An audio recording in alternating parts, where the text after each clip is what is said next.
This show is a member of the Sorgatron Media Podcast Network. Find out more at sorgatronmedia.com. This show is brought to you by Slice on Broadway, supporting Pittsburgh podcasting with the perfect pepperoni pizza.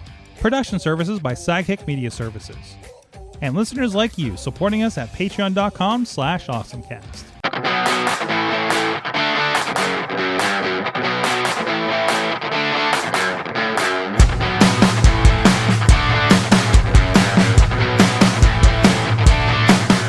It's time to get geeky, get awesome. It is the AwesomeCast. I'm Mike Sorg at Sorgatron in the social media and in the Sorgatron Media Studios here in Pittsburgh, PA. And they're snowing out.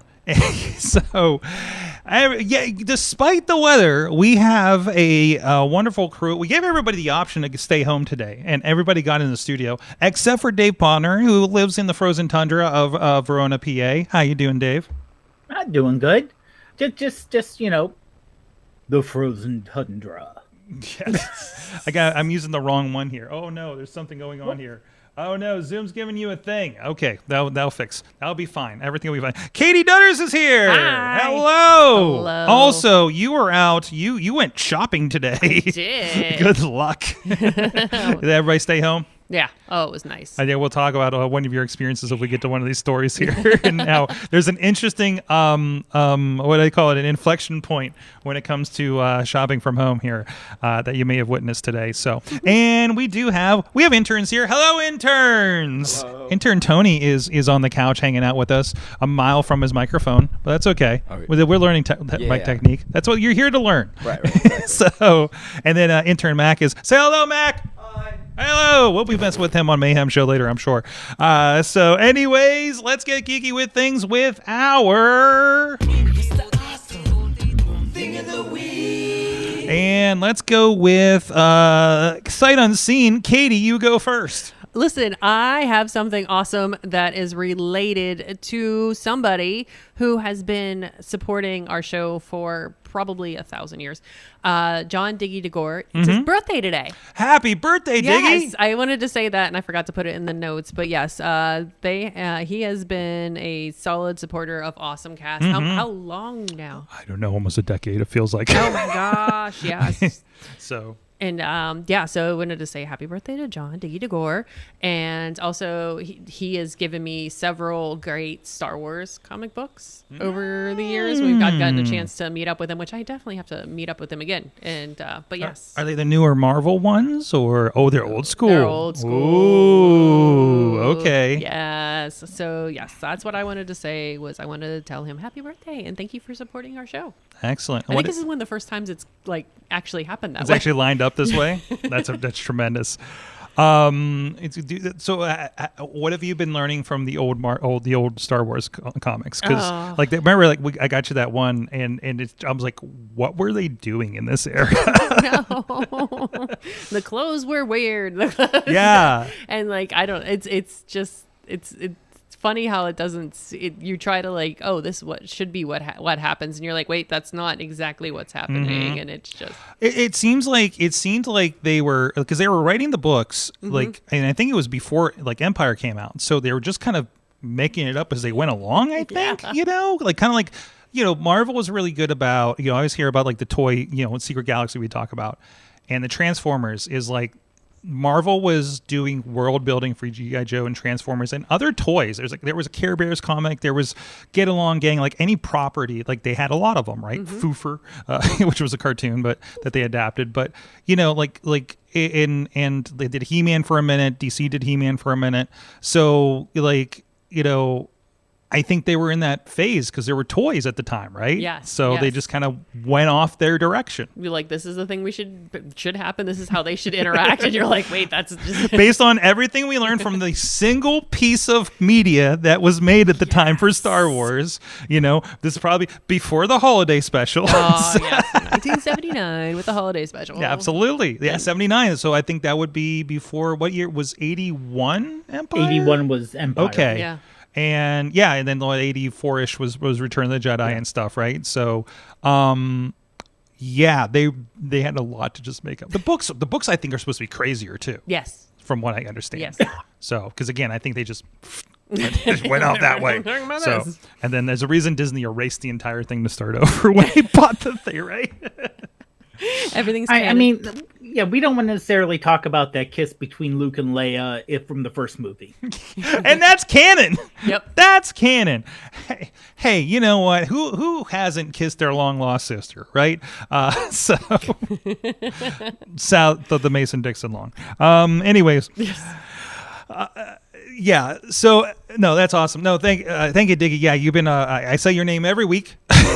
So, and that's awesome. That lines up, and I'm glad you caught that.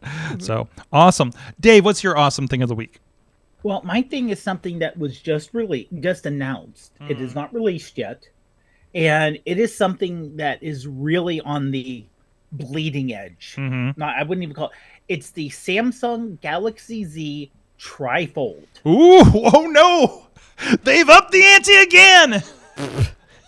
It is, first of all, so you have 3 screens that come together to make a 10-inch tablet when fully unfolded. And each of the 3 screens can have separate things vertically. Oh, okay. So they can be independent. They can be independent or all together. I mean, they're really just windowing, aren't they, at that point? Pretty much, yeah. Yeah.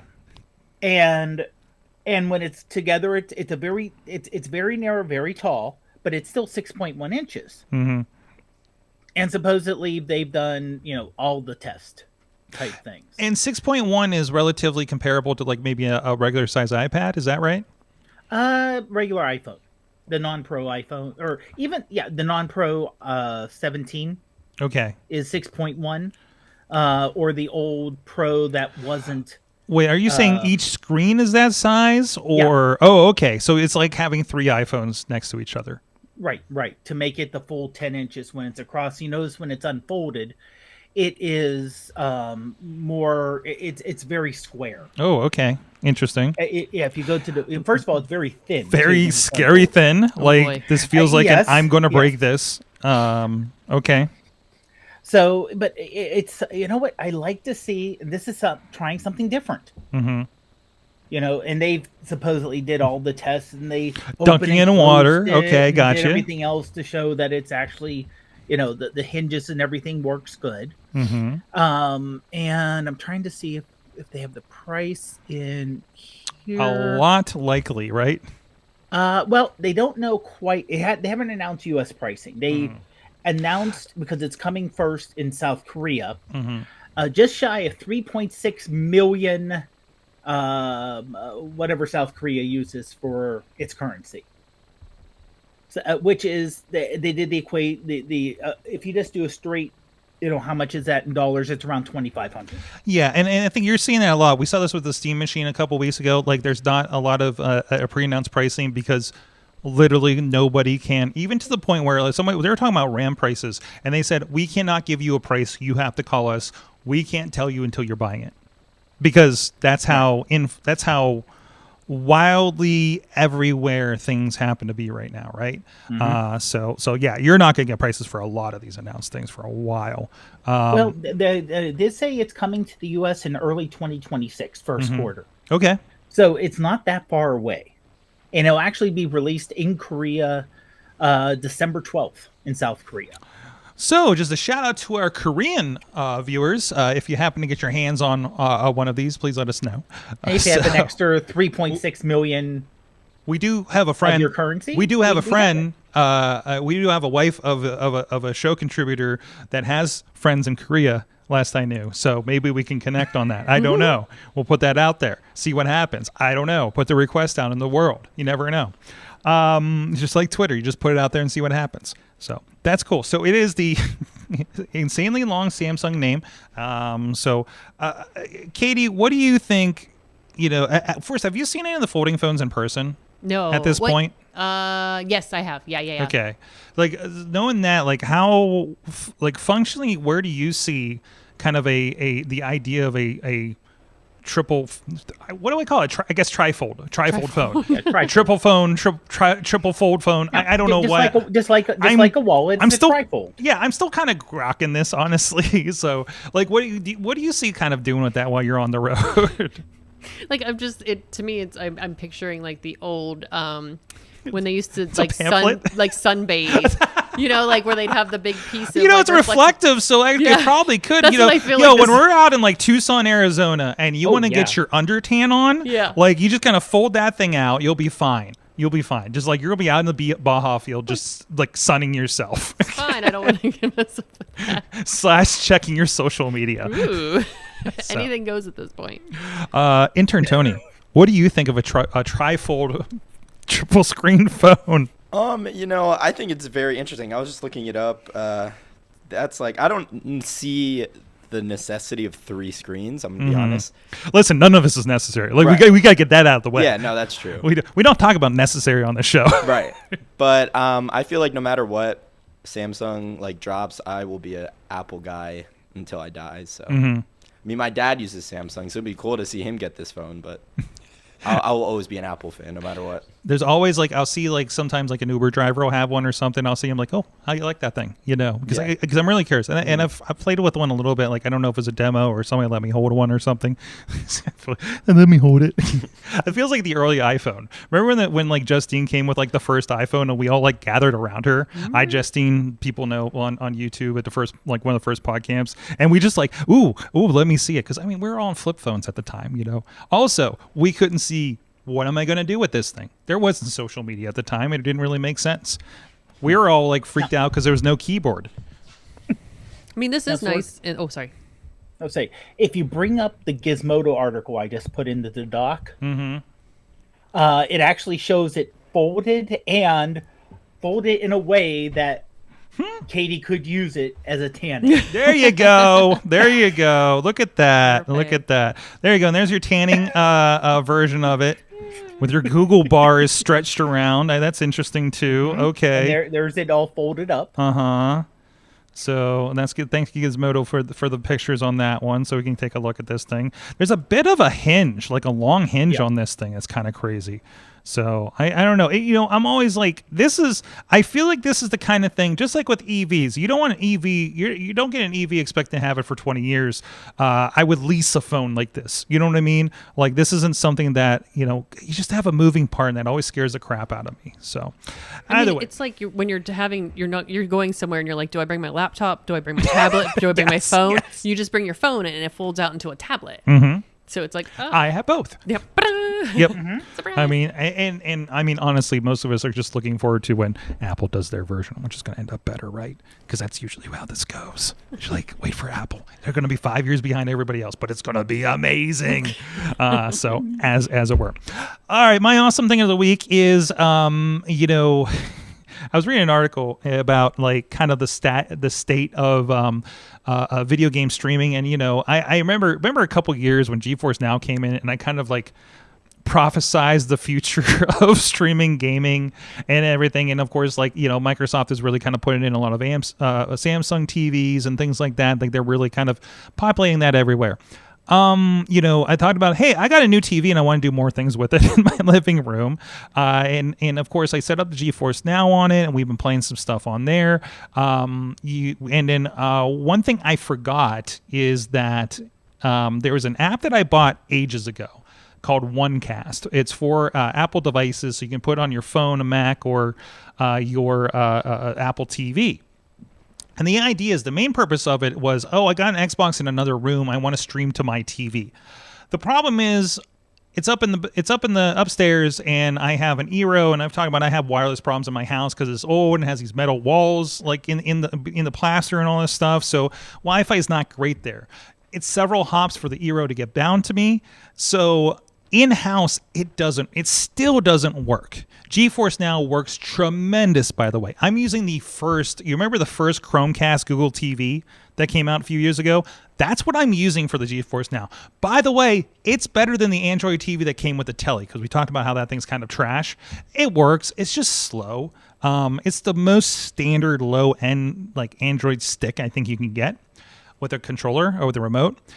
So I was like kind of poking. I was trying to sideload something for that. And then I was poking at something else. And I was like, let's try this. Like maybe we can play the Xbox games directly, since I can't. Game Pass is really wonky to try to get working on the Android TV because it's not official. Or Google TV, I guess, technically. So I was poking through the OneCast and it was like a cloud. I'm like, what's this? And so just like the app that I was sideloading, where it was called Better xCloud on Android, and it didn't work great. Like it's kind of not made for the Android Google TV stick. You should have more of a box with more processing power for the menus to work, and it worked icky kind of when I got a game going. But then I went to this, and in the app, without going anywhere else, because you log in with your Xbox account, your Microsoft account, and it will pull in your games from Xbox Game Cloud, and including your purchased games. So, like, the WWE 2K series are on there, the Mortal Kombat games are on there. We played 3 hours of the Mortal Kombat 1 expansion almost flawlessly on this thing. Because we do have like a 4K, I can't remember which generation, but we have a 4K Apple TV. So it's got a little bit of processing power. We're direct connected into the network with Ethernet. So it's been a beautiful play, to the point where I finally got my wife to play video games with me the other day. So very specifically, there's a game that was a freebie. I always hit those freebies on Epic Game Store, right? Like every week there's 1 or 2 games on there. About a couple months ago, they had Marvel's Midnight Suns, which is an RPG from the people that did the XCOM series. It's like a card-based RPG turn-based game. I'm not a big fan of turn-based games. Like I did the Like a Dragon game because it was a little more combat-y. And that was still a little maddening to me. And she's just like, let's play a game like here. And it's one of those, she can help me. Hey, did you try that thing over there kind of thing? So, and there's a lot of story, and there's like, I'm like, how is this game 40 hours? There's 10 chapters and they're very short for the combat, but you just like walk around and talk to everybody in this like in between space. So you're talking like Iron Man and the characters and Ghost Rider and all this stuff.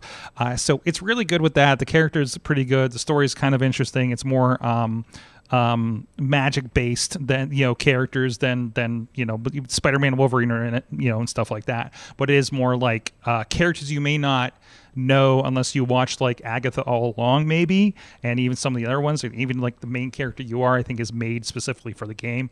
Generic, I can design myself character kind of thing, and it's like you can change the gender and looks and everything like that to whatever you want to suit it for.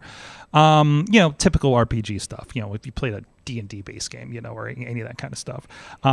So that's been really cool. So now I have, I'd say like 80% of the games that I want to play are now available sitting down there on the TV, and I do not have a console there at all. It's all cloud. Apple TV is the biggest thing, and we have the games on the Apple TV, of course, because we have Apple Arcade, and all that's really cool. But we also have the Google TV, so we can play the games on the Netflix that I think I was maybe talking about last week or something. So OneCast is your big thing for that. That is a pay. I think it was only $10 on the App Store if you want to check that out.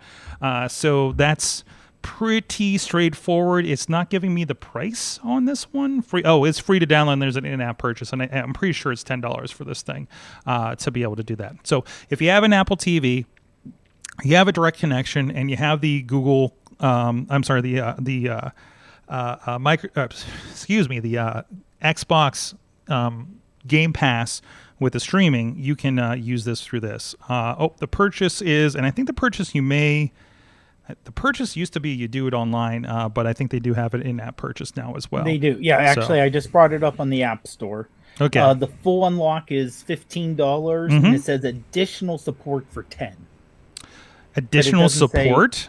Yeah, that's all it listed as in the App Store. That's interesting. So, and the one for Mac you can get for $14.99. It says regular is $24.99. So that's there. So, and again, this is all like kind of based on your situation. If you're on Wi-Fi, the TV you're going to use is on Wi-Fi. You may vary. Like I have problems with the Wi-Fi in my home, but if I'm sitting in the same place on my phone on 5G, I'm fine. The stuff plays pretty great, and I don't even have full bars in my house. I probably average about 2 to 3 bars, and I can play a game pretty flawlessly in it. So it's kind of a moment of the streaming has arrived. But we're at this point that I was thinking back to, remember when we had this thing where, well, Netflix is on these devices and HBO's on this device, but not the Fire TV, or, and there was like kind of a divide. Like now all your TV apps are kind of everywhere. We're at this point where, well, I want to play Amazon Luna. I can only get it on a Fire Stick. or a Fire TV. I want to play GeForce Now. I can only play it on an Android TV. I want to play Xbox Cloud. I can only use it on this app on Apple TV. So now like the gaming has divided on the cloud side, or I have to buy a Samsung TV or something like that, right? So that's been really interesting, but it's a lot closer to that. And in this post Stadia world, again, the article I was reading today, I just came across, was talking about like Stadia failed so that all these guys could survive, and seems to be working out pretty good. So, and again, I think it's worth trying. It's not going to work for everybody depending on your situation, your bandwidth, your in-home networking situation, honestly, what hardware you have. Like, it's still, there's a lot to it, but man, if it works great, and you can. I'm playing hours of games on cloud now. I think that Puppet game I talked about, I think I played most of it on the cloud. Never installed it until like right at the end when I wanted to do, like, I don't know, I was somewhere where I did want to do the stream. So, awesome. So let's go and, well, first of all, I'll give a shout out, first of all, to the birthday boy, Diggy. Supporting us at patreon.com/awesomecast, as well as Brian Crawford up at the executive producer level, Cynthia Klosky, and, oh, hey, Dave Podnar over there. There you go. Oh, there he is over there. Hi. Still in fade mode.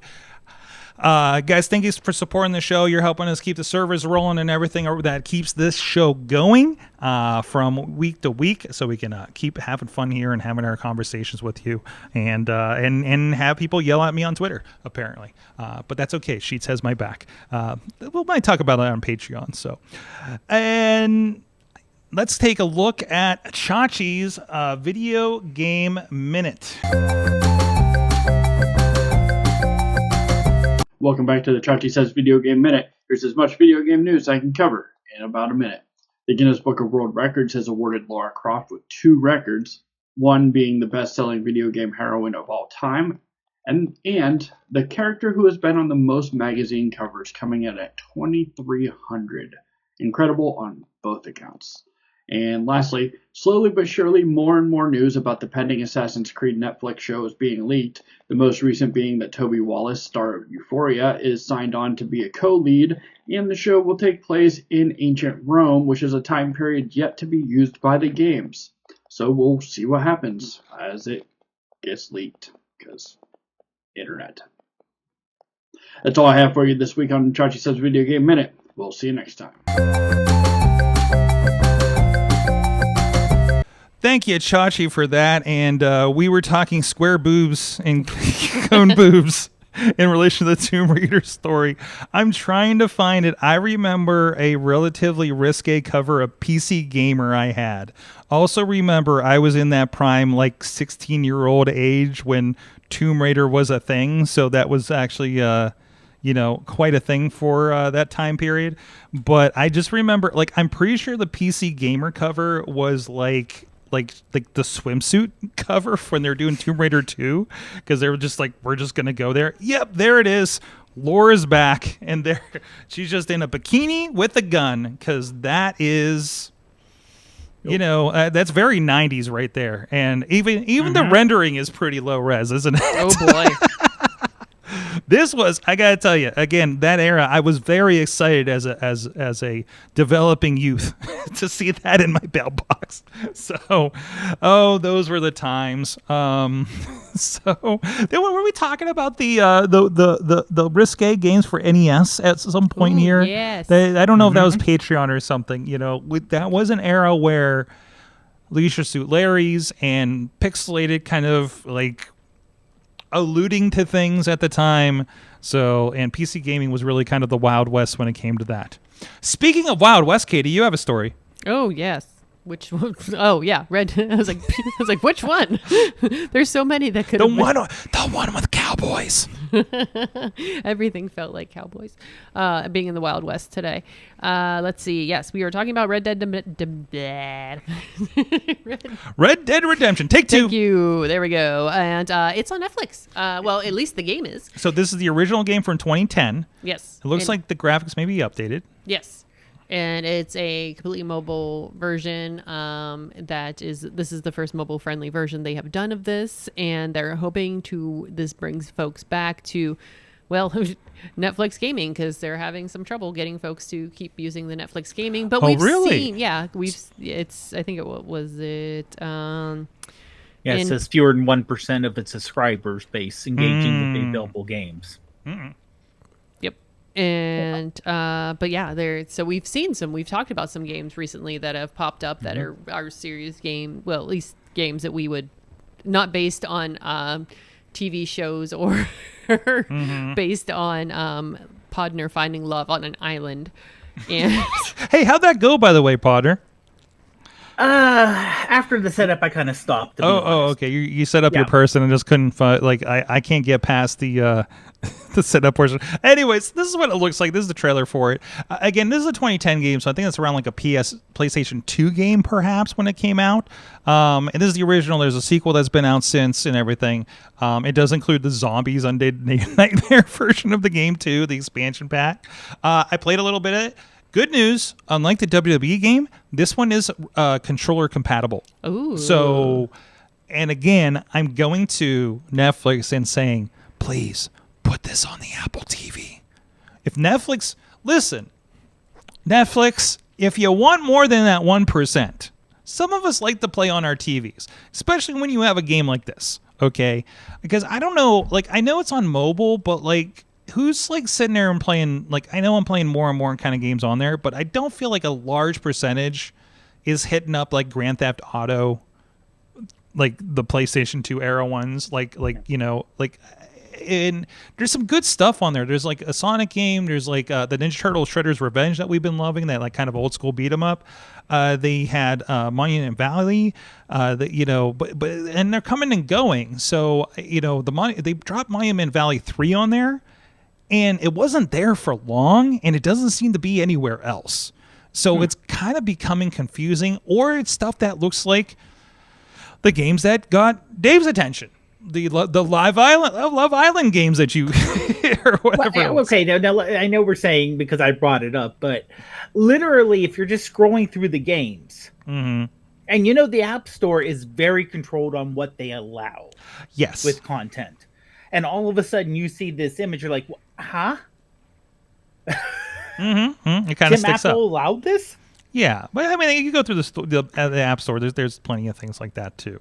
So I mean, it's I don't know if people are just kind of skipping over it, or less people, you know, using the phone. Also, along with this, Netflix just cut the ability to cast the videos to devices, which was an interesting play, I thought. So, like they said, only things that were the only things you can cast to are old Chromecast devices without controllers. Which, okay, Basically, the early sticks. yeah, but which have all been like discontinued for a couple years now. Right. So that seems like a really curious kind of play for that kind of thing. So I mean, obviously, you know, WWE, which they already have a relationship with WWE, so that makes sense. And it's a mobile only version of it that's not available anywhere else. I call it a Netflix edition, and it's a stripped down version of the 2K game that they have now. Red Dead Redemption, that's a full game, and that's pretty good. But it's also a 15-year-old game. So I you know, you're going to get new people on, but I don't know, man. I don't know what your strategy is at this point, you know. 12 seconds was a good game. But again, a game I would not have tried out otherwise. And they have other kind of adventure games in here. They're trying, and then there's the couch games when you're on an Android device. There is a games tab if you're on not Apple TV. And I was playing the new Centipede games, and they have some of those things, but it's a lot of couch games. Amazon's doing the same thing. They have the couch games. They have Jackbox kind of games where, and Netflix is doing this too, where you take a QR code and the remote is your phone, which also could be a turnoff to a lot of people too, right? Because that feels really weird. The haptic feedback's really decent, but it's still weird to do that. But when you're just doing a party game, I guess it's a little less. It's not a Twitch platformer game or anything, right? Yeah, I know. What was it, last week or week before? He talked about the puzzled game that Netflix was coming out with, and it arrived. I downloaded it, and basically there's puzzles, but it's all Stranger Things related. Okay. And the main part of the game is kind of bringing you back through past seasons with little video clips of the cast talking. Are they to kind of updating bring it? you up to speed? They're bringing. Is that how they're doing the flashback? Yeah. Is through a puzzle game, so you're up to speed on season 5.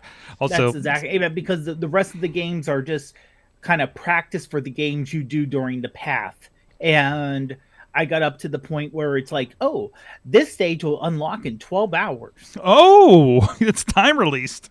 Yeah.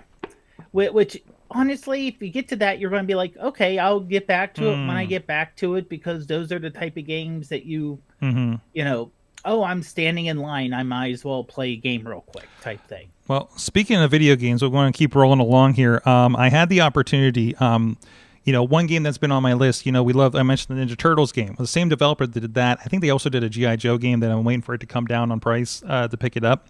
Because $30 for a beat 'em up's a little rich for my blood, if you will. But there was a tremendous Marvel game, Cosmic Invasion it's called. And it's again that kind of, even the video here has the very like kind of mid-early 90s kind of style to it, this intro video. This is actually from my Twitch stream last night when I got to play it, because it dropped on Monday. And the cool thing is, like with these games is, hey, I can't find 4 games to play and sit on my couch with me. That's okay. You can go online and make new friends. So I just dropped into somebody's game. I don't even know how far in the game I am for this. It has a different kind of mechanic. It's that very old, like Konami, Ninja Turtles, like Simpsons kind of, vibe to it, the over the top kind of situation. But the mechanic they add to this is you actually pick 2 characters. Like think like the Marvel Capcom games where you can tag in and out, or, or Tekken Tag, I guess is one of those. So you can tag in and out of your person. That's basically your second life is the second person. So in this, I'm Ghost Rider and She-Hulk. Rocket Raccoon is somebody I played for a little bit. Storm's in this, Venom, Wolverine, Spider-Man, Captain America. So it's a lot of the good standbys there, right? At some point, all 3 of the people in my party abandoned me. Then I just had to fight the boss by myself. So that was a lot of fun. But again, it's really cool. So again, because playing one of these by yourself is kind of rough, right? And there's even like unlocks that haven't been done yet. I don't know. I have to unlock them at a certain point maybe, or if they're purchasable or something. So, but that is on Game Pass, and that's been a really, really good playthrough for me. So if you like the old beat 'em ups, Marvel Cosmic Invasion is what it's called, and it kind of paired with my weird Marvel games, with the Marvel Midnight Suns one that I was playing as well. So that was a really cool play. The other thing I've been playing, Katie, I think I told you a little bit about this too. They did, like I said, I've been doing deep in. Simpsons got me into Fortnite, and I'm kind of hooked for a little bit. I wasn't able to attend this because I had to take my mother. I want to make sure it's like, oh God, I had to take my mother. I wanted to take my mother to Wicked. And unfortunately, I didn't get home in time for the 2 p.m. Event that they did. And I've never done a Fortnite event before, because they're like, oh, you can get into the lobby at 1:30, right? And by the way, I saw a little video of the lobby. The lobby is giant Homer in his underwear laying across the island, and you can like throw things at him, and he scratches his butt while you're waiting. But the big thing was there's a big baddie story in the game from like this chapter of Fortnite, because the island changes every season in some way. Like I remember when it first started, it's like, oh, a meteor landed, and there's a big crater in the island. Let's go see what's in the crater, right? While you're doing just Fortnite run against stuff, right?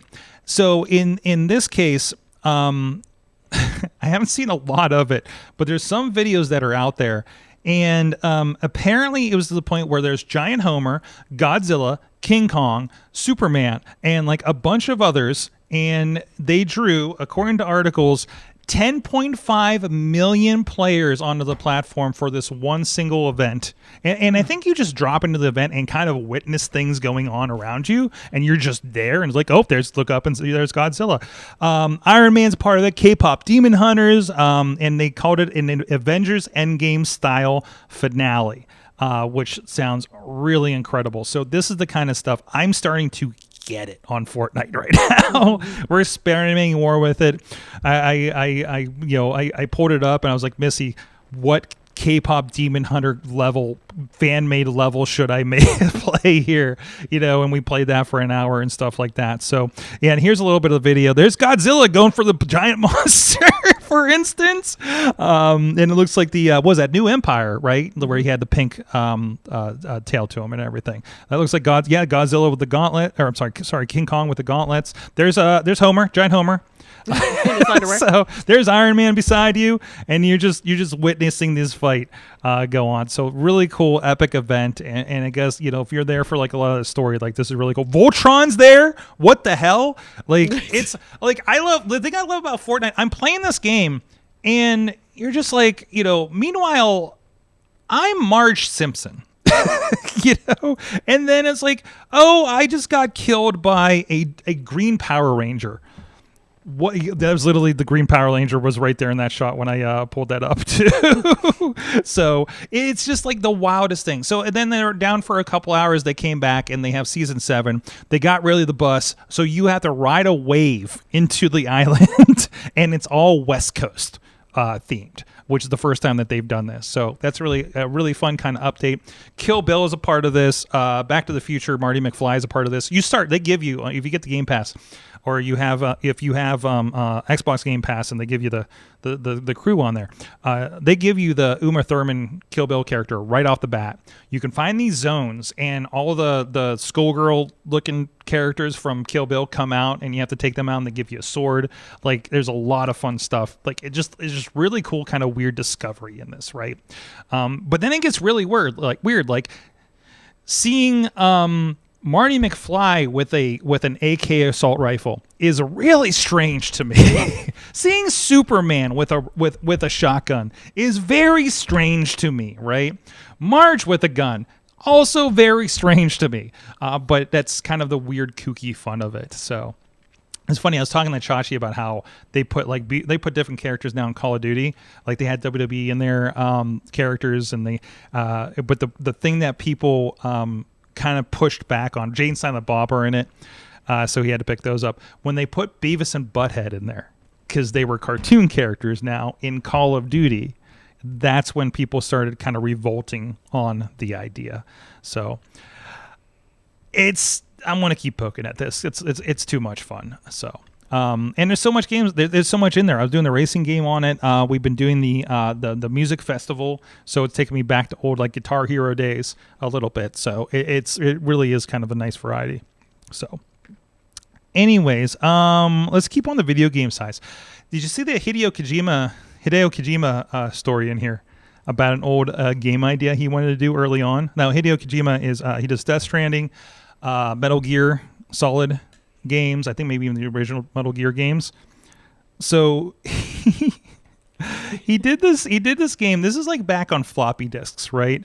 The game is called, it'll come up here in a second, but the idea was it was like kind of a crime game, like kind of severe game, and it was a cyberpunk graphic adventure called Snatcher from 1988, and this came up in a Facebook post, and apparently he wanted the floppy disk of the game to be coated in a special heat-sensitive paint that would release a scent of blood once the computer drive heated up during gameplay. So the computer's going to get warm, and as you play it, you just start smelling blood, which I think is just iron smelling, because we've had a couple pretty bloody wrestling matches that we filmed. Like I remember the dog collar match, and like everybody that was camera bring the side was just like, I'm nauseous because everything smells like iron out here because there's so much blood in the ring, so I don't know. Is this the smell-o-vision we always heard about over the last 30 years, guys? I mean, your faces Katie's honestly making are tremendous on this one, by the way. You know what, though? From 88, this would have drove parents crazy. Oh, yeah. I mean, we're still talking the end of the fact that D&D is demonic and, going to turn your kids into a bunch of murder-suicide people. And Hold on, Mom. Let me boot up my blood computer. And we know that once you get the smell of something in the air, and it goes in, because You smell things because you get small particles, whatever's making it. Yes. Listen, we all had the skunk character Stinkor from He-Man, right? Like, and there's other versions of that there were in our age. Like Katie, you know this, right? And there's like, and now everything smells like that. Oh, you mean the strawberry shortcake smell that like a very specific. I forgot about strawberry shortcake had one. Still cannot be anything fake strawberry smells. Really? Oh yeah, I can imagine. Strawberry shortcake ruined her for strawberry. The fake strawberry. Yep. Interesting. Did you have any smelly toys, Dave? Not on purpose. I was going to say on purpose. It's like, that's the other thing. Is like, what happens when you get this game secondhand? You have it for a while. Is it going to start smelling in the box? What if I left it in the sun? Like what is? Well, and also, like I said, you get this spun up in a computer. Mm-hmm. That's going to have residual smell on the computer. Oh yeah. Like when you burn something. It's okay. There's oven. A fan in there. Well, I mean, the particles still get on the device in there. Mm-hmm. So it's kind of like when you burn something in an oven, and the next thing you I didn't do that you're recently. Like, wait a minute, why is something smell like it's burning? Oh, it's the stuff that was in there before.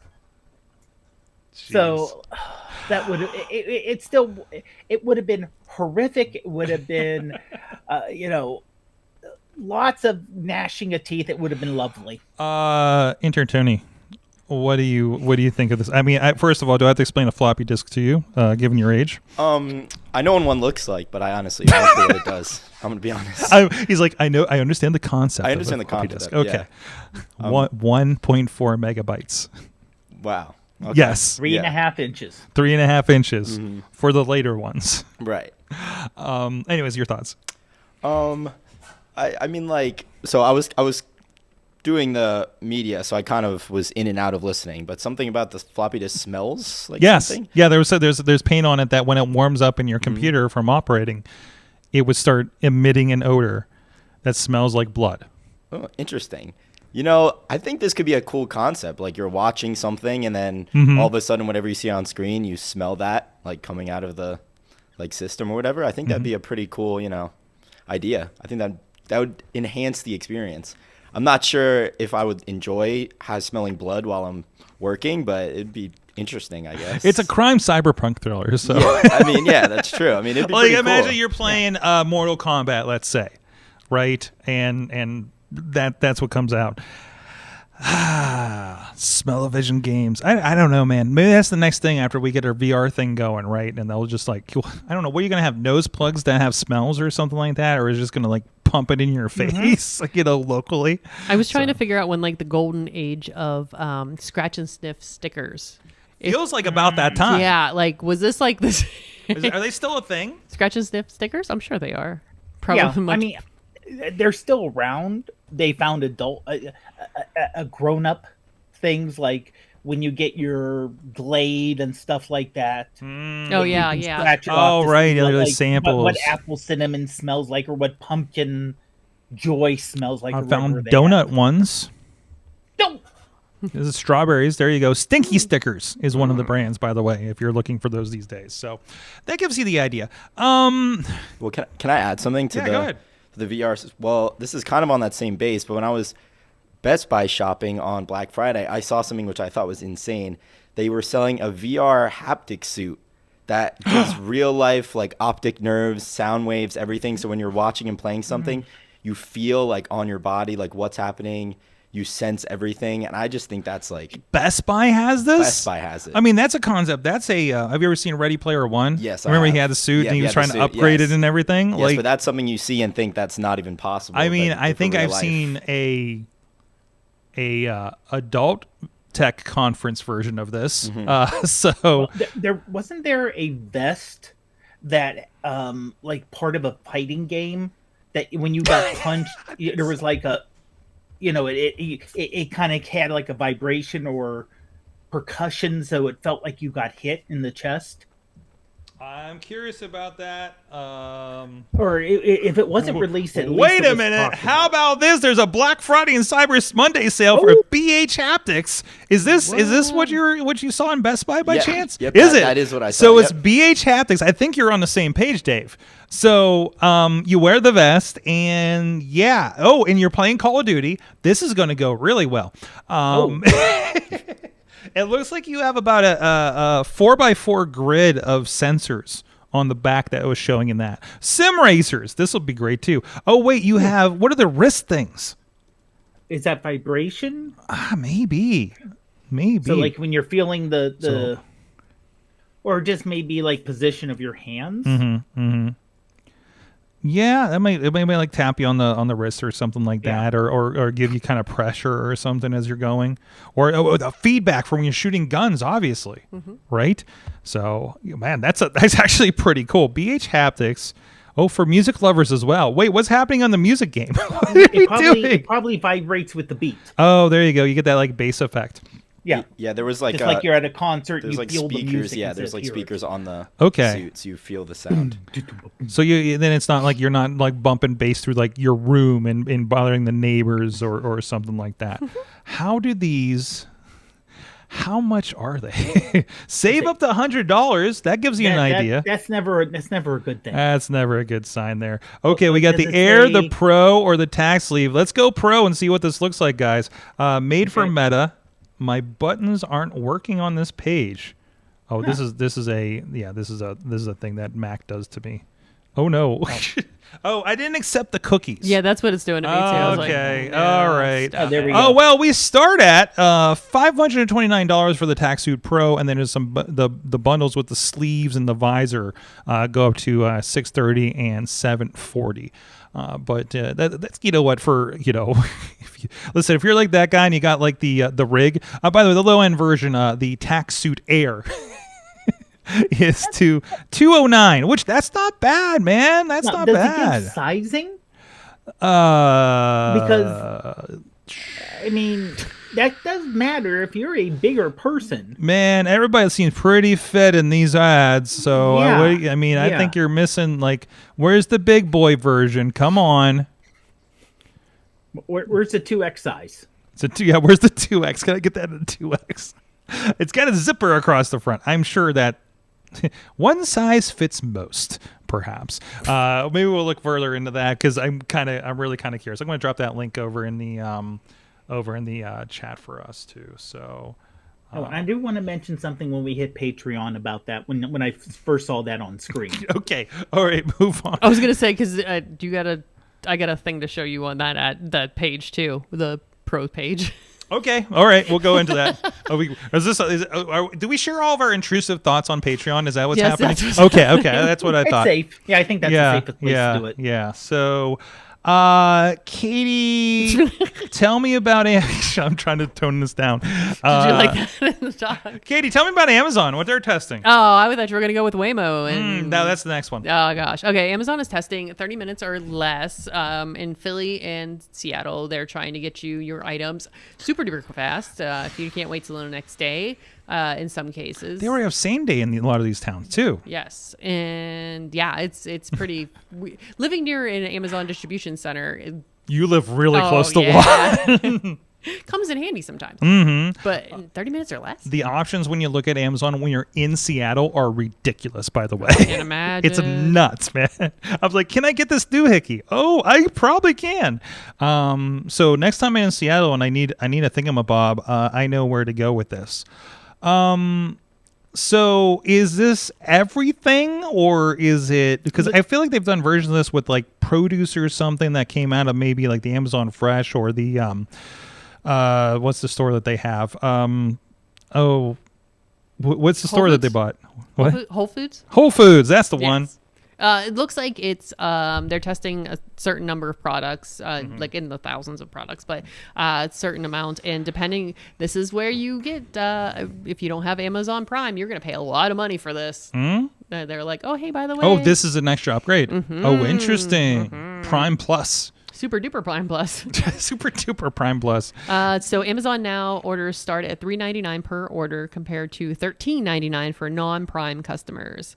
There's also a basket fee if you're like under $15, but Interesting. So this is going to be an extra fee for this, so it's not just built in like everything else is. yes. So I mean that sounds honestly comparable to your Walmart Pluses and your Instacarts and things like that. So, tell us about, you were telling me something interesting about, you went into Walmart and noticed something today. And again, it snowed today, first big snow in Pittsburgh, I think, of the season, right? Yeah, kids were off. Kids were off, all that kind of stuff. And so you were out and about, and so there weren't a lot of people out necessarily, but you did notice something.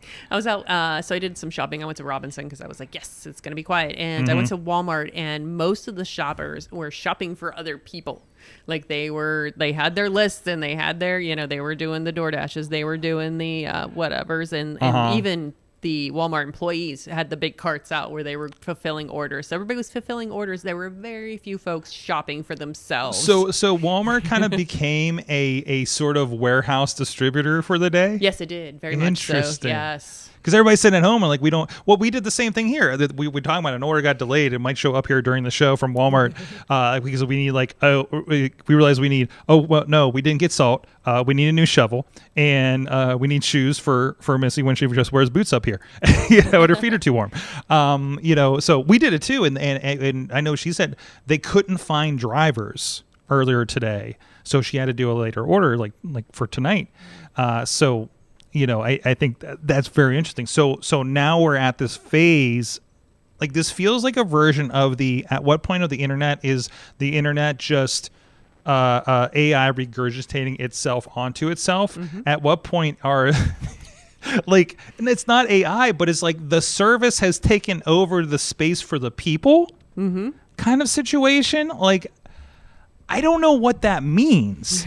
Like, is that a success point or a sad point? Yeah. I don't know. That's going to take me a couple days to work on in my head. Because it's all, that's crazy. I don't even want to go to the Aldi's that just opened around the corner. I'm still Instacarting. I don't even want to go in there. Like, this, it sounds like madness, like down there, especially since they just opened, of course. Yeah. But yeah, that's interesting. This was the first time that I have it was very, very noticeable that folks were just like fulfilling orders because it was a lot of like this checking thing. Yes. You say pointing at the thing, pointing at the phone. If you're on Yes, audio. you could tell pictures or, what I mean, if they were texting, but it was very much like, not a normal shopper behavior. I just can't do it anymore. I can't go do like the Sunday grocery shopping anymore. I don't have it in me. That's why you don't go on Sundays. That's why you go during a snowstorm. Exactly. No, well, we have a friend that I brunch with, and that's when he gets out of the house because he works from home a lot. So, and I get that. But also just like, but is that the thing you want to do? I was like, are you sure about this? Does this really work for you? Because it sounds like a nightmare for me, kind of thing. So, it's like, we live in the future. We don't have to do this anymore. So that's true. But either way, hey, it keeps somebody else employed too, on top of things. So if you're able to, I think it's good, especially if you just don't want to deal with people, and that usually just ends up bad. Yeah, that's true. So you also save money because you don't browse. Oh yeah. You know what you don't do? Go to a grocery store hungry. Oh, we'll get food after we go grocery shopping. No, you're buying everything. That's terrible. Terrible life skill right there. So, tell us about what Abe. I love your headline is Waymo F the police on this, by the way. What did the Waymo do now, Katie? Well, driverless Waymo in LA just drove through a tense police situation. There's a video of this Waymo vehicle. I gotta pull this up. You were telling me about this. Oh my gosh, it's so ridiculous. And the LAPD has the suspect. It's a pickup truck, and they have the person on the ground. And at one point, they are yelling at the Waymo to go to the right, like don't drive, because they have no clue. This is I'm sure they know what Waymos are, but I mean, they're probably not used to having to yell at driverless vehicles. And there's literally look at this. There's all these police. It's a very heavy police presence, and the Waymo's just like, I'm just gonna make a left into this whole thing. Everybody was cool, thankfully, but it's just such a weird. And they're yelling, go right, and the Waymo's like, like, I gotta go left. That's the direction. I don't think it responds to verbal commands yet, guys. So, and I'm not clear. Like, did we determine if there was somebody in the Waymo at the time during this thing? I cannot find anything that says for sure whether or not there was somebody in the vehicle. And it drove right by the suspect too. Like, I like the guy is like he's on the ground. The guy, like when it starts, the video starts, he's getting out of the car, and by the time the Waymo goes by, he seems to be on the ground. I think, like, yeah, the door is open, and no, he's already on the ground. It almost hits the guy. I didn't even realize that.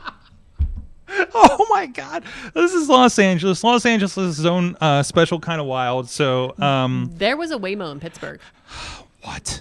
By Fort Pitt Commons. I couldn't get my phone up in time, but there was one parked in front of Fort Pitt Commons. It's on Fort Pitt Boulevard, and it was pulled off to the side, and I drove past it when I was making a left. I was heading towards Carson Street. Yeah. And it was parked there and just chilling the most. And I was like, nobody paid attention to it, obviously. I was like, are you lost, Waymo? Like, in this undated article from Mobility 21 at cmu.edu, self-driving project Waymo to open Pittsburgh office in Bakery Square.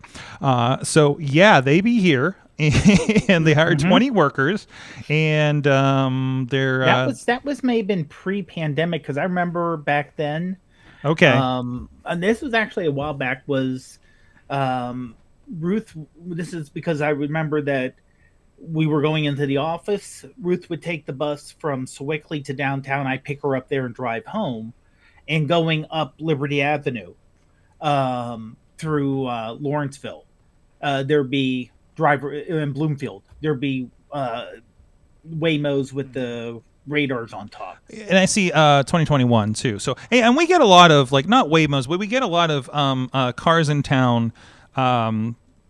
Like, I actually had, like, somebody when I used to drive Uber before the pandemic, like, somebody got in my car and they worked with one of those automation companies where you see the stuff on top. It's like autonomous or something like that, and something else. But this is around when Uber was doing it too.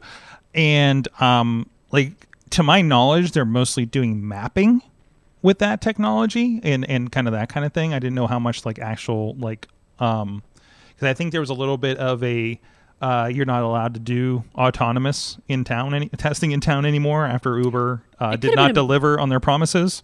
It could have been another company. What is this company? Motional? Motional's one I've seen. Yeah, I'm seeing Emotional and Aurora. Yeah, both those I've seen around town. Yeah. Okay. So they're doing testing. They're doing map. I mean, remember, we're a black diamond. That is true. So as far as all the stuff you deal with, like, I'd be interested if any of those test cars are out today in the snow this morning, because that's what you have to get to, right? If you can handle that, you can handle about anything probably. So, and our interesting road system. So, on that note, we got plenty more to talk about, but we're going to be doing that over on Patreon, because it isn't always awesome, although that Waymo one was kind of on the edge, but I thought that was a lot of fun, especially since nobody was hurt. Everybody's fine, guys. And that did happen at, like, what would it say, 2:30, 3:30 in the morning. Yeah, the Waymo was tired. Okay, it's fine. Nothing good if you're out. Nothing good happens if you're out, especially at that time in the morning. Especially in Los Angeles. So, guys, thank you so much. Dave Podnar of the iPhoneography podcast. Yep, thanks for having me on. Yeah, last night we talked about gift ideas. Ooh. And a giveaway that was included if you listen. Look at that teaser there. Go iPhoneography podcast. Ooh. Sound it out. And your favorite podcast provider. Katie Dudders. I don't know. Shopping. It's like doing shopping, doing house shopping, mashing Boba Fett paint. Yay. As you will. Yeah, absolutely. Using the AI to buy paint, pissing off the internet. Dudas.com to see what you're into. Yep. A lot of times sometimes there's like, I've encountered, I don't know, mascots and corgis at a Pens game. So life is interesting. Or your production in theory. Gosh. Maybe we'll talk about that on Patreon too. At Sorgatron on all the social medias to see what I'm up to. Again, a lot of production stuff from the last couple of weeks on my feeds. and behind the scenes of stuff we're doing here around the studio, and of course sorgatron.com, sorgatronmedia.com for all your beautiful podcasts, including our friends at Fishing Without Bait, who got the greatest comment the other day. Jim tells me that somebody said that I just started listening to your show and listened to 20 episodes in a row. Now they're not as timely as our shows are here, because it's a really evergreen content about mindfulness and such. So that is like one of the greatest compliments. So Fishing Without Bait, our friends at Again is Envy, that mostly talk about like housewives and reality shows and things like that. So, but they're on the network too, and go check them out. And of course, the wrestling podcast we have too, if you're into that too.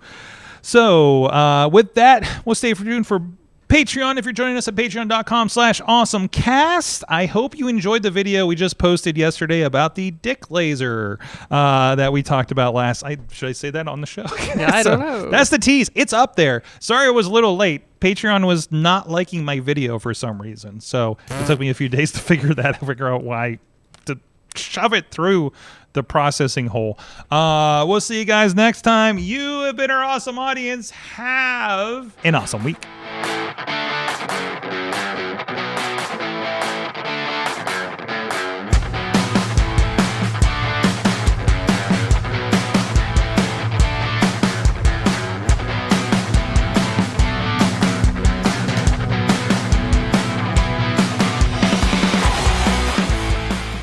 This show is a member of the Sorgatron Media Podcast Network. Find out more at sorgatronmedia.com.